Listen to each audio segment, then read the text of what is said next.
Halo anak-anak, apa kabar? Pada video pembelajaran hari ini, kita akan membahas tentang kegiatan ekonomi. Tujuan pembelajarannya yaitu pertama, peserta didik mampu menjelaskan pengertian kegiatan ekonomi secara tepat dan lengkap. Yang kedua, peserta didik mampu menguraikan kegiatan produksi, distribusi, dan konsumsi beserta tujuan masing-masing. Yang ketiga, peserta didik mampu mengidentifikasi dan menjelaskan faktor-faktor yang mempengaruhi produksi, distribusi, dan konsumsi. Yang keempat, peserta didik mampu memberikan contoh kegiatan produksi, distribusi, dan konsumsi dalam kehidupan sehari-hari. Nah, yang kelima, peserta didik mampu mengenal dan menjelaskan konsep total utility dan marginal utility dalam kegiatan ekonomi. Yang keenam, peserta didik mampu menyusun kesimpulan yang mengintegrasikan konsep kegiatan ekonomi, faktor produksi, distribusi, konsumsi, serta utility. Dan yang terakhir, peserta didik mampu menerapkan pengetahuan untuk menjawab soal latihan terkait kegiatan ekonomi secara tepat dan sistematis. Nah, pada pembelajaran pertama kita akan terlebih dahulu membahas tentang kegiatan ekonomi. Kegiatan ekonomi adalah kegiatan atau tindakan yang dilakukan manusia yang bertujuan untuk memenuhi kebutuhan hidup mereka. Aktivitas ini melibatkan interaksi antara individu dan kelompok dalam masyarakat untuk menghasilkan, mendistribusikan, dan mengkonsumsi barang serta jasa. Kegiatan ekonomi ini dibedakan menjadi 3 kelompok, yakni produksi, distribusi, dan konsumsi. Kita bahas lebih lanjut yuk. Pertama, produksi adalah suatu kegiatan untuk menciptakan, menghasilkan, atau menambah nilai guna suatu barang untuk memenuhi kebutuhan. Kegiatan produksi adalah langkah awal dalam ekonomi yang sangat penting karena tanpa produksi tidak ada barang atau jasa yang bisa dinikmati masyarakat. Yang kedua, distribusi adalah proses menyalurkan atau mengirimkan barang dan jasa yang sudah diproduksi dari produsen kepada konsumen agar produk tersebut bisa digunakan atau dinikmati. Distribusi merupakan bagian penting dalam rantai pasokan dan sistem pemasaran, sehingga kegiatan distribusi ini merupakan jembatan antara kegiatan produksi dengan kegiatan konsumsi. Yang ketiga, kegiatan konsumsi adalah kegiatan menggunakan barang atau jasa sehingga manfaat atau nilai gunanya berkurang atau habis. Artinya, ketika kita mengonsumsi sesuatu, kita mengurangi atau menghabiskan kegunaan barang tersebut. Misalnya, saat kita makan sebuah roti itu akan berkurang hingga habis karena sudah dipakai untuk memenuhi rasa lapar. Selanjutnya, faktor yang ada pada kegiatan produksi.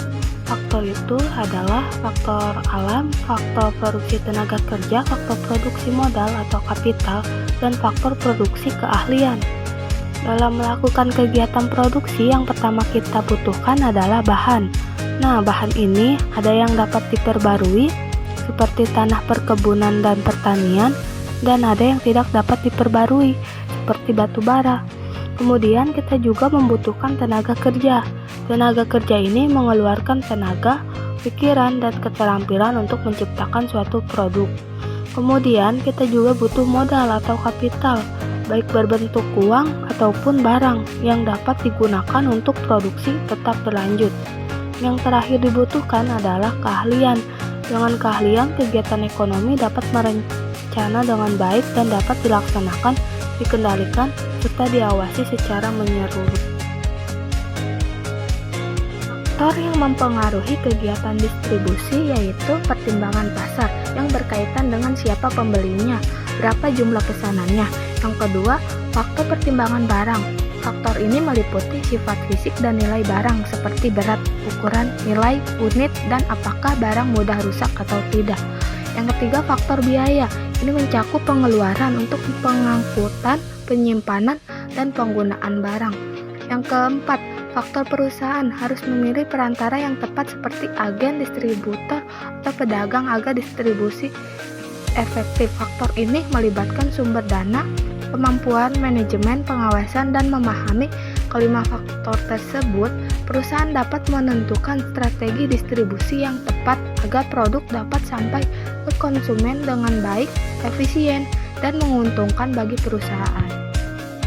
Kegiatan tingkat konsumsi seseorang dipengaruhi oleh beberapa faktor, yaitu pendapatan. Semakin besar pendapatan seseorang, semakin besar pula tingkat konsumsi yang dilakukan.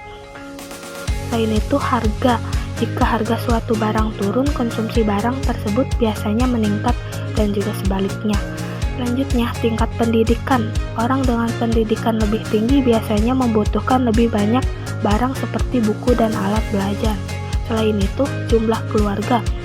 Banyak anggota keluarga, kebutuhan barang juga semakin banyak sehingga konsumsi meningkat. Selain itu, jenis kelamin. Konsumsi antara laki-laki dan perempuan berbeda. Biasanya perempuan cenderung lebih banyak mengonsumsi barang, terutama yang berhubungan dengan penampilan. Selera juga mempengaruhi konsumsi. Misalnya, orang yang ingin selalu berpenampilan menarik akan membeli pakaian dan perlengkapan lebih banyak.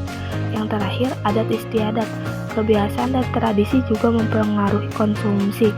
Saat ada acara adat atau ritual, orang biasanya membeli barang-barang yang diperlukan untuk kegiatan tersebut. Adapun contoh-contoh dari kegiatannya, seperti pada kegiatan produksi, contohnya itu petani menanam padi untuk menghasilkan beras. Dan contoh pada kegiatan distribusi itu pengiriman barang dari pabrik ke toko-toko atau pedagang grosir yang menjual barang ke toko kecil. Contoh dari kegiatan konsumsi yaitu memakan makanan yang dibeli atau menggunakan listrik untuk menyalakan lampu dan juga menggunakan jasa transportasi. Dan selanjutnya adalah mengenal total utility dan marginal utility. Total utility adalah total yang mengukur keseluruhan kepuasan yang kamu dapatkan dari semua unit barang yang dikonsumsi. Contoh, sehabis bangun tidur, kamu minum 1 gelas air dengan nilai guna 2. Pada waktu berikutnya, kamu habis olahraga minum air sebanyak 2 gelas dengan nilai guna 4. Nah, angka 2 dan 4 ini merupakan total utility. Selanjutnya, marginal utility, yaitu mengukur tambahan kepuasan dari 1 unit barang tambahan. Contoh, gelas pertama memberikan tambahan kepuasan yang sangat besar dengan marginal utility 50 karena kamu sangat haus. Gelas kedua masih memberikan tambahan kepuasan tapi lebih kecil dengan marginal utility 30. Gelas ketiga tidak memberikan tambahan kepuasan lagi karena kamu sudah merasa cukup atau tidak haus lagi. Yang ada pada gambar diagram di samping. Total utility menunjukkan nilai angka kepuasan terus meningkat, sedangkan total marginal utility menunjukkan nilai kepuasannya yang selalu menurun. Kita simpulkan bahwa kegiatan ekonomi adalah segala aktivitas yang dilakukan manusia untuk memenuhi kebutuhan hidupnya dengan cara menghasilkan, mendistribusikan, dan mengkonsumsi barang serta jasa.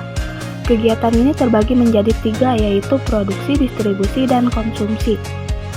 Ketiga kegiatan ini merupakan kegiatan yang saling berkaitan dan penting untuk menjaga kelancaran perekonomian dalam masyarakat. Demikian materi yang telah kita pelajari hari ini. Semoga penjelasan tentang kegiatan ekonomi memberikan pemahaman yang jelas dan bermanfaat bagi kita semua.